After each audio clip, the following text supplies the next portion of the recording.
সংযুক্ত আরব আমিরাতে শুরু হয়েছে এশিয়া কাপের আসর। গ্রুপের দ্বিতীয় ম্যাচে জিতে সুপার 4-এ পৌঁছে গেছে টিম ইন্ডিয়া।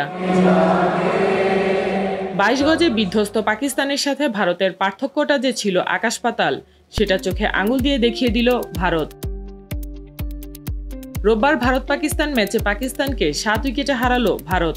মনে হচ্ছিল গল্পের শেষটা এখানেই, কিন্তু না, ম্যাচের পরেই শুরু হলো আসল বিতর্ক। ভারত পাকিস্তান ম্যাচের উত্তাপটা বিতর্কের রূপ নিয়েছে হ্যান্ডশেকের ঘটনায়।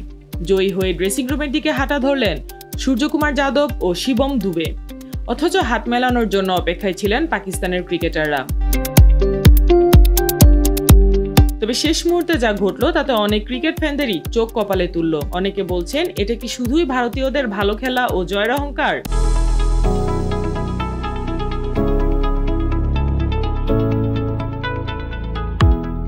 নাকি ভারত রাজনীতিকে ক্রিকেট থেকে আলাদাই করতে পারেনি। ভারত ক্রিকেট দলের কর্মকাণ্ডে হতাশ পাকিস্তানের সাবেকরা।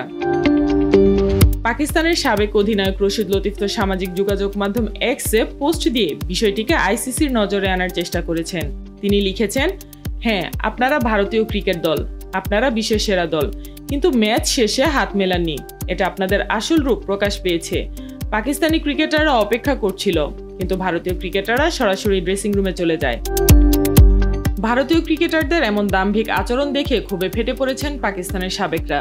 এ বিষয়ে শোয়েব আখতার বলেন, এটা তো শুধু একটি ক্রিকেট ম্যাচ, রাজনীতি নয়। মাঠে ঝগড়া হতেই পারে, কিন্তু হ্যান্ডশেক না করা খেলাটাকে আরও নিচে নামিয়ে দিল। অন্যদিকে পাকিস্তানের সাবেক উইকেট কিপার রশিদ লতিফ মন্তব্য করেন, ভারতীয় দলের এই আচরণ ক্রিকেট ইতিহাসে লজ্জার দাগ হয়ে থাকবে।